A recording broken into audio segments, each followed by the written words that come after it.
It's Caitlin, your geeky girlfriend. As you can see, we're in the car again. So we've got a long drive this afternoon, going to go pick up my brother. We're going to run some errands. And I felt, as you know, whenever we're in the car together, I just really, have been taking advantage of this time and maximizing my time to film some book reviews, which is what we're going to do in this video today. So if you are new here, our goal for 2025 is to read 48 books this year. And the book that we're going to be talking about today is actually book number 21 for the year. I'm pretty sure it's either 21 or 22. Watch my latest video, which I filmed a couple of weeks ago. Really, we've been doing a lot of reading in the past couple of weeks. I've been kind of using that as like my morning, activity. So I wake up and I read my book for 30, 45 minutes, sometimes more, before I get up and kind of start my day. So the book we're going to be talking about today is a young adult book. It is a young adult thriller, and it was actually one that has been on my list since last year. And we're going to be talking about Five Survive by Holly Jackson. And if that name sounds familiar to you, it could be because you have read or have watched my videos or have done both or have just heard of the Good Girls Guide to Murder series. And Holly Jackson is the author of that series, which is a 3-part series, and there was a novella as well, which I have reviewed all on here in this page and in the channel. But she wrote a separate novel, also young adult mystery, thriller, suspense, called Five Survive, not included in the Good Girls Guide to Murder series, just a completely separate novel. And so for me, this book, Five Survive, is the 5th Holly Jackson book that I've read, and it also was the last one that I owned, and therefore we have rounded out all of the Holly Jackson works, which was one of my other goals for 2025. We're also doing a rainbow reading challenge right now where we're reading spines of the different colors, and the Five Survive was my chosen black spine book. So let's get into the plot. Now, I really enjoyed the Good Girls books, and some of them have mixed reviews. Like I said, I reviewed all of them in pretty thorough detail here on my channel, but I think Holly Jackson is a good writer overall. So first I'll just say that. But this book,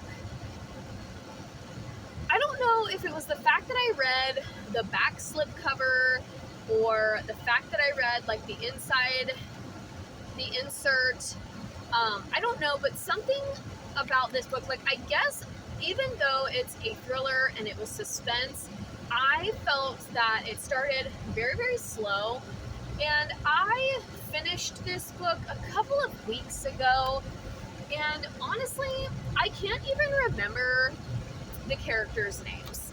And that sounds terrible because I just read this book not too long ago, and I've only read one book in between with a nonfiction book kind of on the side, and I cannot remember their names. So we're just gonna say female lead and male lead.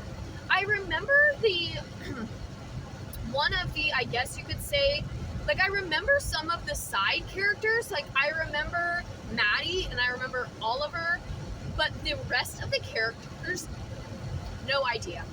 Literally, it's as if I did not read the book. I would have to go back into the book, open it up, and try and skim to find these characters' names. I genuinely cannot remember. So what that says about the book should tell you a little bit of something, but I felt that it was just a little bit slow to start, and typically maybe it's just that I'm used to really dramatic thrillers. Like I've read a lot of Frida McFadden, I've read some Riley Sager, and maybe it's just that because it was YA, it didn't jump into the action as quickly as I would hope, but also I had a really hard time.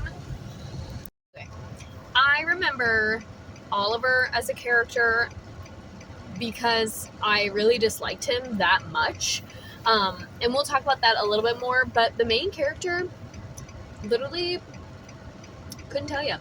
Could not tell you. And that's terrible because obviously she's the female lead and she is supposed to be the protagonist. She's supposed to be who the story is about. But I don't know why I can't remember her name, but alas, we're going to move on. Anyway, so the story starts with like all of these flashbacks and her like disappearing essentially into her own mind, but you don't really have any context for what she is seeing or what she is, I guess, disappearing into. And which I get that it's supposed to be like, you know, a foreshadowing to all of the things that you're going to uncover in the book, but I just felt it was a very slow start, and I just really wanted the events of the story to kind of get a move on. And then once they do get a move on, it was almost like, I don't want to say predictable because there were things that were a little bit shocking, but when we're talking about young adults and kind of, especially in today's society, like the lack of awareness that young adults have, I felt as though a lot of what happens to them was a little bit predictable. Now, the part that was not predictable was the other characters' reactions to things, particularly Oliver. Now, I mentioned a second ago, I remember his name because I genuinely disliked him as a character. I felt like his ending to this story was 100% justified because I think that he put the female lead through so much crap in this story for no good reason.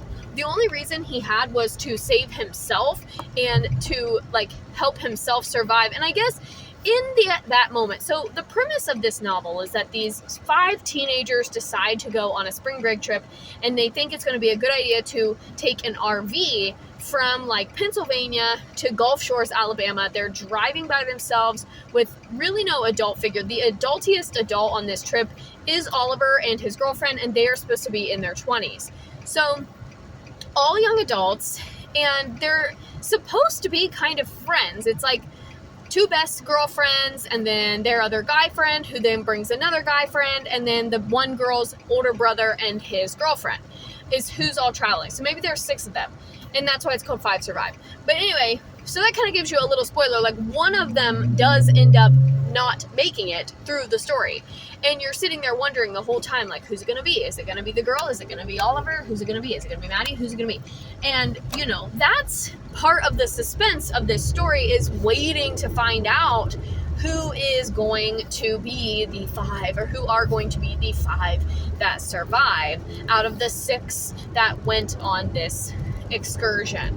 And there is some crime stuff in it. There's, you know, it does have a little bit more than just these teens trying to survive, but I think in the grand scheme,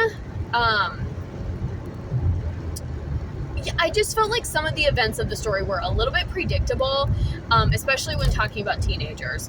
Now, I will say that the book is slightly gory, and there are some events that happen that would be equivalent in gore to like Good Girl, Bad Blood if you've read Holly Jackson's other works. And there is a lot of gun usage, gun referencing in this book. So if you are sensitive to guns or gun violence, or if that's something that is triggering to you, I would skip this one, because pretty much the whole premise is when they are on their RV, someone essentially traps them. They don't know it at the time, but someone essentially traps them, and it's an active shooter situation.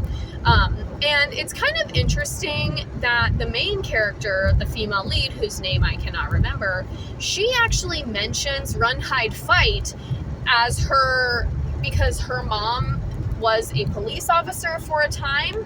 And it was interesting to kind of see that, because that is something that is not wildly spread in terms of gun awareness and gun safety, and especially when talking about active shooter situations.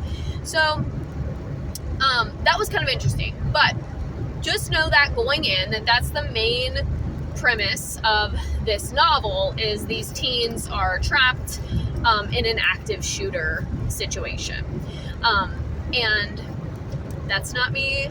You know, I don't even know if I'm allowed to say that in this video. This video might get canceled because of that. But I'm just depicting the plot details for all of you.